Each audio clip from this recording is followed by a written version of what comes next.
During the Cold War, a Russian group named Omega reactivated an old German cyclotron that was shut off decades ago, causing portals to another dimension and a zombies outbreak.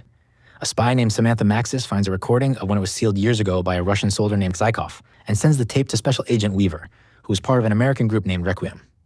A strike team is sent to the cyclotron and shuts it down, closing portals and outbreaks. Meanwhile, in a firebase in Vietnam, American defector Dr. Peck is conducting experiments on the element named Etherium, trying to create better portals. He starts to hear the voice of Zykov. Agent Maxis tries to infiltrate the base on her own, but is captured and locked in the alternate dimension, the Dark Ether. The strike team is sent to the firebase to save her with the help of Soviet defector Ravanov. After Maxis is saved, the strike team is deployed to the Ural Mountains to study Etherium and shut down Dr. Peck's underground base, which is filled with inversion warheads, which are missiles that can cause dimensional openings. Once this is done, the strike team hears from Ravanov again and rendezvous with him, but it turns out to be a trap by an Omega leader, Kravchenko. He takes the strike team to Berlin to take back an underground German base, which has a portal that's been activated by ex-Omega scientist Valentina.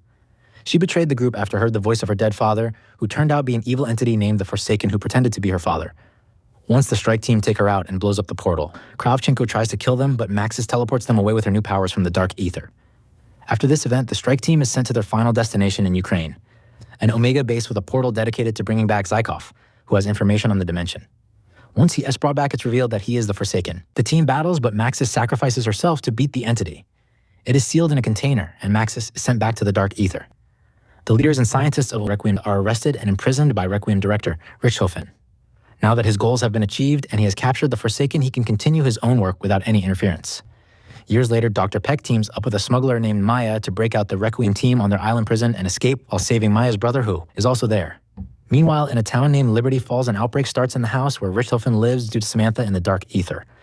A strike team is sent to the town but is trapped in the dimension by a Requiem scientist named Panos, who got trapped there as the outbreak started.